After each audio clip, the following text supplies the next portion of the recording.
Welcome back, viewers, to the latest researches and news. Today we have major developments about the ongoing conflict in Ethiopia. Firstly, quick recap for better understanding before we get into today's main reports about Eritrean tanks and heavy artillery moving towards Raya front.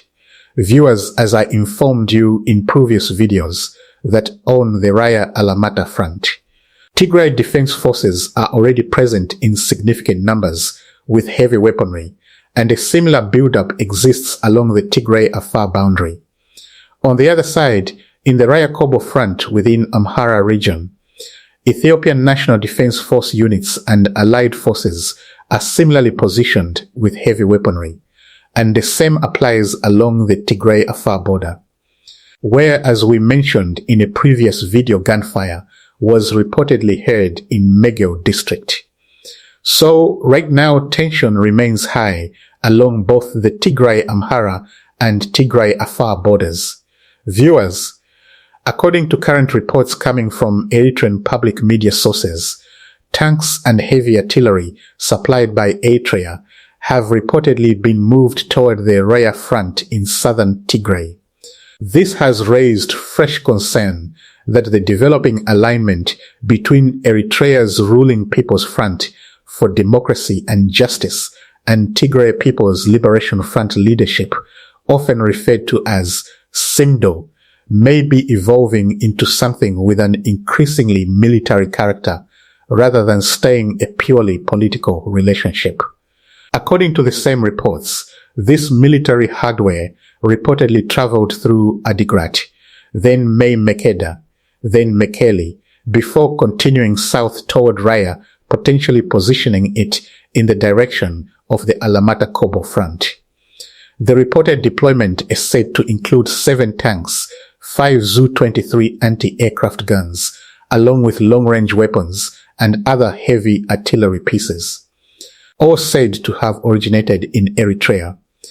I want to be clear that these specific numbers, along with the claimed origin and travel route of this equipment, have not yet been independently verified. Let's pause on the route itself for a moment. The routing detail is actually one of the more informative parts of this report.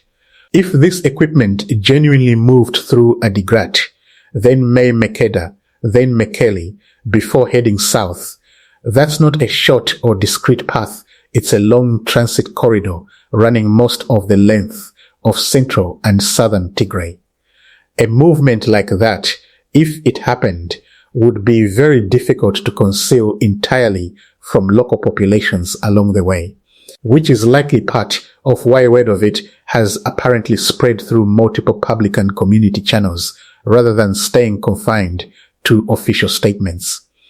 At the same time, that same length and public visibility is exactly why independent verification becomes so important here.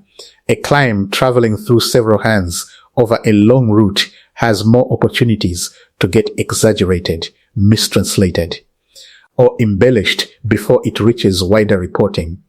This report doesn't exist in isolation. It comes amid a broader pattern of military tension that's been building along the Raya Alamata front for a while now. Earlier this month, residents reportedly observed substantial deployments of Tigray Defense Forces personnel and heavy equipment around Checho, Bisoba, and along the Waja line heading toward Kobo. There have also reportedly been recent clashes between Tigray-affiliated forces and Ethiopian Federal Forces in Western Tigray, involving heavy artillery and mechanized units according to these accounts. From an analytical standpoint, this is the kind of detail that matters more when you look at it cumulatively rather than as one isolated data point.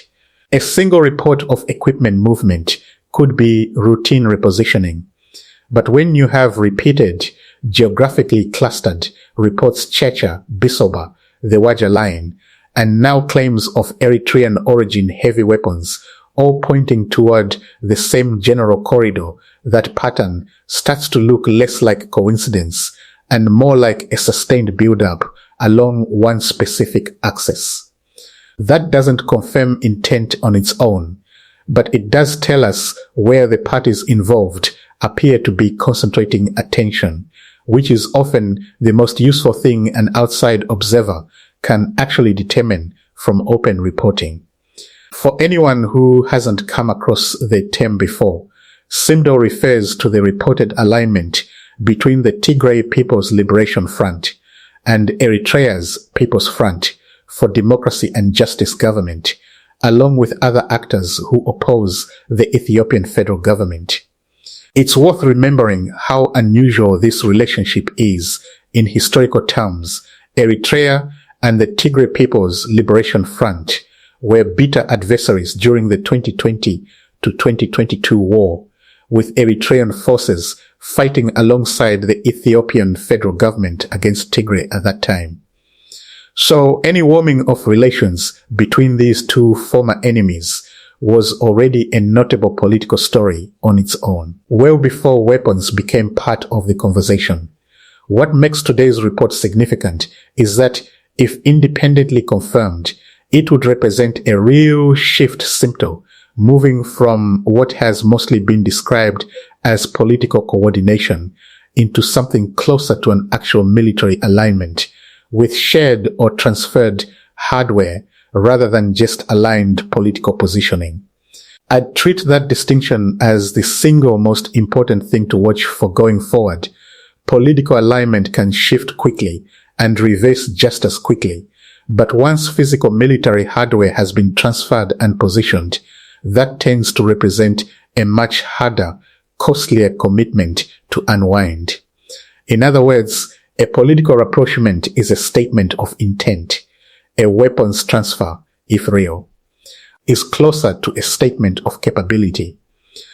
There's also a layer of concern being raised from within Eritrean sources themselves about what this could mean strategically. The concern is that the Eritrean leadership may be trying to create what's often called strategic depth, essentially, keeping any future confrontation with Ethiopia away from Eritrean territory itself. This is a fairly standard strategic logic used by states in general, rather than absorbing the first wave of any conflict on your own soil. You position allied or proxy forces further out, so that if fighting does break out, the damage, displacement, and destruction happens somewhere else first.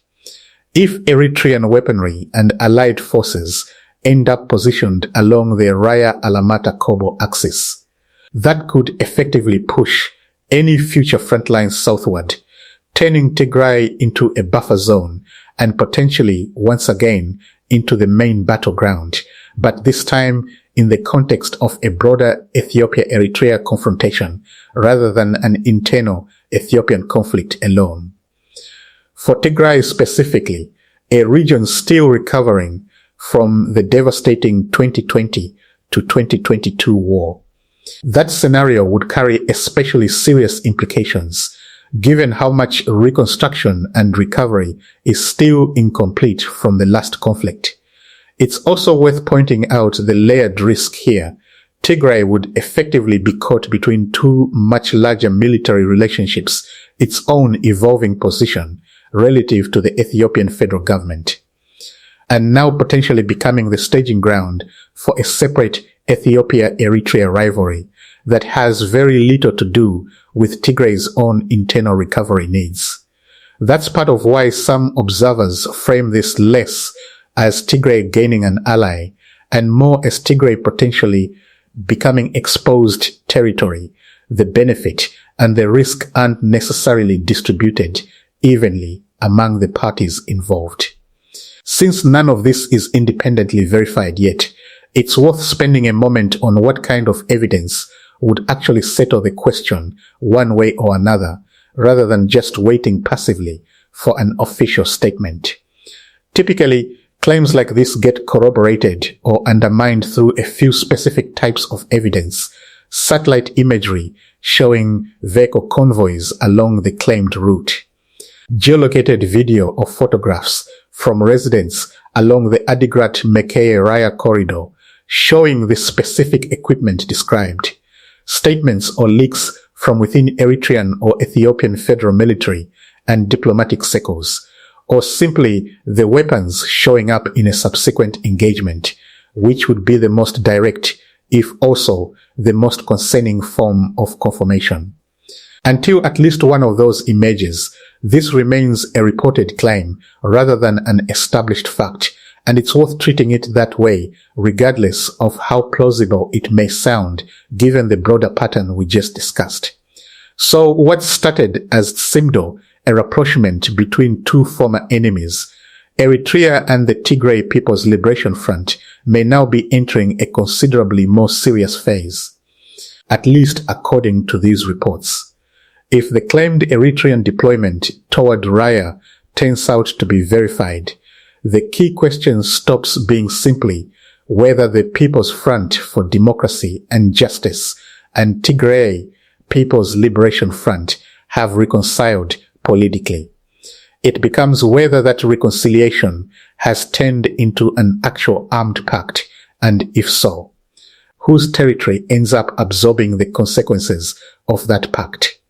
We'll continue watching this closely and bring you confirmation as soon as it's available. Thanks for watching.